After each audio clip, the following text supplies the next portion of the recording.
በመላው ዓለም የሚገኙ የክርስትና እምነት ተከታዮች ዛሬ የስቅለትን በዓል አክብረው ዋሉ። በዓሉ ቫቲካን ውስጥ በርዕሰ ሊቃነ ጳጳሳቱ ሕመም፣ ኢየሩሳሌም ውስጥ በጦርነት መሃል ግን የግሪጎሪያኑና የዩልየስ የቀን አቆጣጠርን በሚከተለው ዓለም ሁሉ አንድ ቀን እየተከበረ ነው። የእስራኤል ጦር ጋዛ ሰርጥ፣ የዩናይትድ ስቴትስ ጦር ደግሞ የመን ውስጥ በርካታ ሰዎችን ገደሉ። እስራኤል ታጋቾች እንዲለቀቁ ያቀረበችውን ጥያቄ ሐማስ ውድቅ አደረገው። የእስራኤል ጦር ሊባኖስ ውስጥ አንድ የሂዝቡላህ አባል ያለውን ግለሰብ መግደሉንም አስታውቋል። የዩክሬንና የሩሲያን ጦርነት በድርድር ለማስቆም ዩናይትድ ስቴትስ የምታደርገው ጥረት በአጭር ጊዜ ውጤት ካላመጣ ጥረቱን ልታቆም እንደምትችል የሀገሪቱ ውጭ ጉዳይ ሚኒስትር አስታወቁ። የዩናይትድ ስቴትሱ ፕሬዚደንት ዶናልድ ትራምፕ ከመመረጣቸው በፊት በአንድ ቀን ጦርነቱን ለማስቆም የዛቱት እስካሁን ድረስ በሦስተኛ ወሩም የስምምነት ፍንጭ አልታየበትም። ዜናው በዝርዝርም ኢትዮጵያውያንን ጨምሮ በመላው ዓለም የሚገኙ የክርስትና እምነት ተከታዮች ዛሬ የስቅለት በዓልን አክብረው ውለዋል። ዘንድሮ የግሪጎሪያኑም የዩልየስንም የቀን ቀመር የሚከተለው የክርስትና እምነት ተከታይ በዓሉን የሚያከብረው አንድ ቀን ነው። የሮማ ካቶሊካዊት ርዕሰ ሊቃነ ጳጳሳት ፍራንሲስ በኒሞኒያ በሽታ በጠና ታመው በመክረማቸው በየዓመቱ እንደሚያደርጉት ትናንት ማታ የምንዱባንን እግር ማጠብ አልቻሉም። ይሁንና ሮም በሚገኘው የሬጊና ኮሊ ወህኒ ቤት ተገኝተው እስረኞችን አነጋግረዋል፣ ጸልየውላቸዋልም። ግጭት፣ ደም መፋሰስ፣ ጦርነትና እመቃ ባልተለየው ምዕራባዊ ኢየሩሳሌም ውስጥም በዓሉ እንደ ነገሩ ተከብሮ ውሏል። ኢየሩሳሌምና ከሌላ አካባቢ የተጓዙ የክርስትና እምነት ተከታዮች ኢየሱስ ክርስቶስ መስቀያውን ተሸክሞ እንደተጓዘበት በሚታመነው ቪያ ዶሎርስ መንገድ መስቀል ተሸክመው እየዘመሩ በዓሉን በጉዞ አክብረውታል።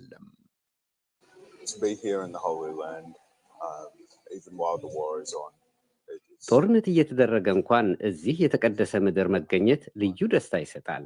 የመጣሁበት ዋና ዓላማ የተቀደሱ ስፍራዎችን ለማየት ነው። በኢየሩሳሌም የላቲን ፓትርያርክ እዚህ ቅዱስ ምድር ለሚገኙ ክርስቲያኖች ድጋፋቸውን ለማሳየት ወደዚህ እንዲመጡ ባለፈው ዓመት ጥሪ አድርገዋል። ጦርነት ቢኖርም ወደዚህ የመጣሁት ለዚህ ነው።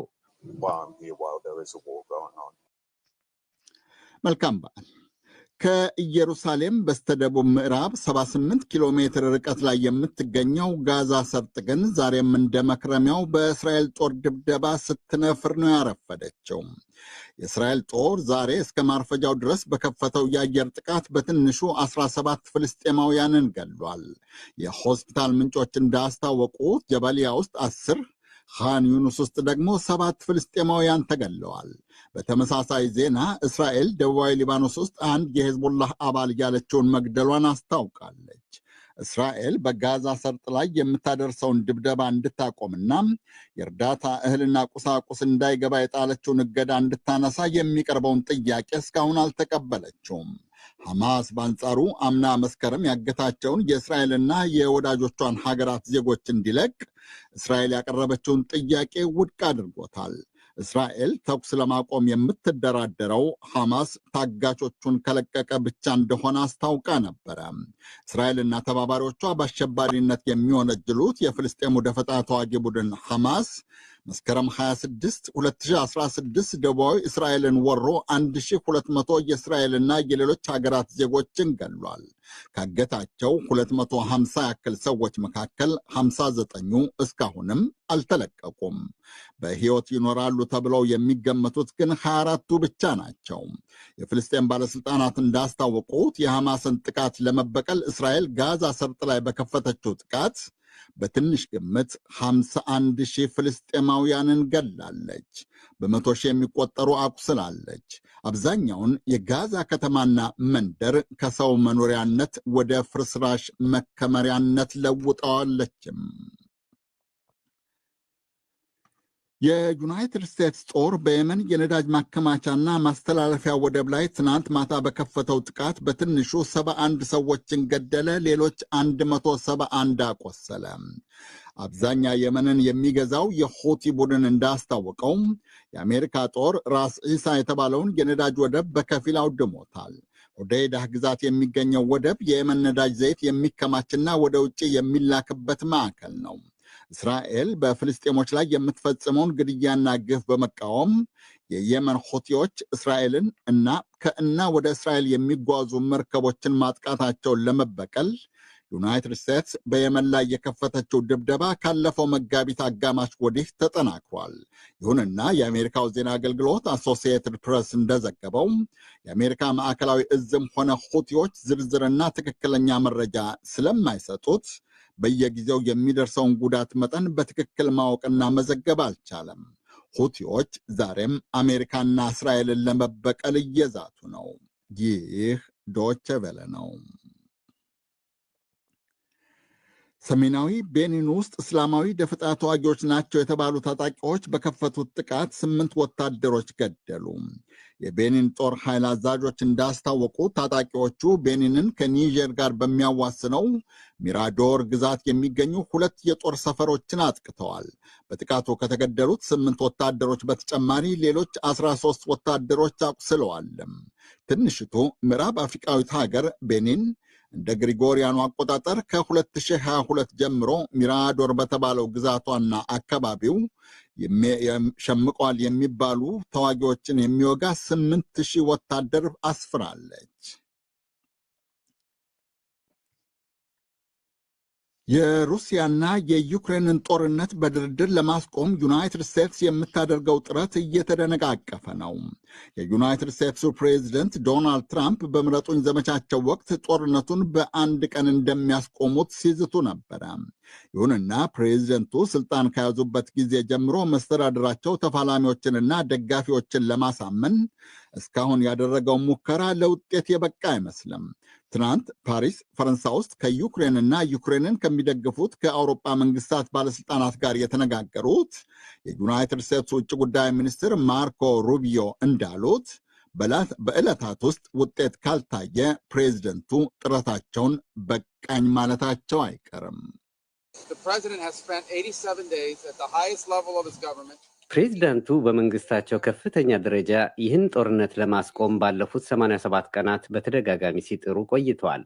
ትናንት እዚህ የመጣነውም ጦርነቱን ለማስቆም በሚረዱ ዝርዝር ጉዳዮች ላይ ለመነጋገር ነበር። የማወራው ጦርነቱን መቆም አለመቆሙን በሳምንታት ሳይሆን በዕለታት ውስጥ ለመወሰን ነው። ጦርነቱ የሚቆም ከሆነ ዘላቂና ፍትሐዊ በሆነ መንገድ የሚቆምበት ሁኔታ ለማመቻቸት የምንችለውን ሁሉ እናደርጋለን። ይህ ካልሆነ ካልተግባባን ግን ፕሬዚዳንቱ አይ ከእንግዲህ በቃኝ የሚሉበት ደረጃ ላይ ይደርሳሉ ብዬ አስባለሁ። ትራምፕ ስልጣን ከያዙ 3 ወር ሊሞላቸው 3 ቀን ነው የቀራቸው። በአንድ ቀን እንደሚያስቆሙት የፎከሩበት የዩክሬን ሩሲያ ጦርነት ግን አሁንም እንደቀጠለ ነው።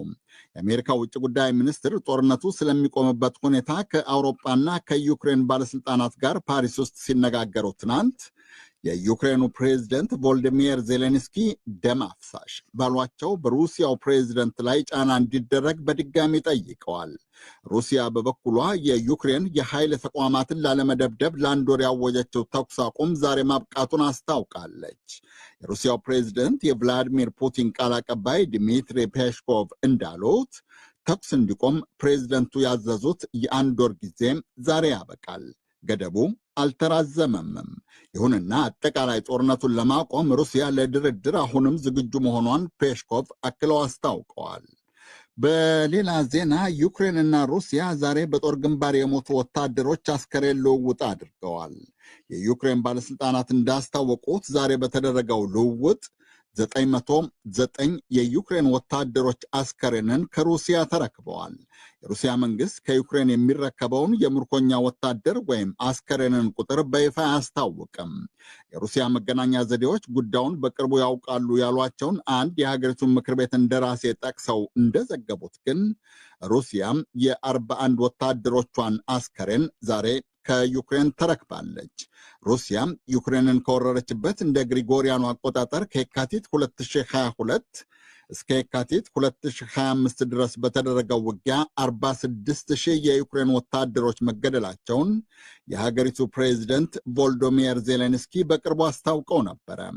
የዩክሬንና የምዕራባውያን መንግስታትና መገናኛ ዘዴዎች እንደሚሉት ዩክሬን ውስጥ የተገደሉት የሩሲያ ወታደሮች ቁጥር ደግሞ በ100 ሺህ ይቆጠራል። ይህ ዶይቼ ቬለ ነው።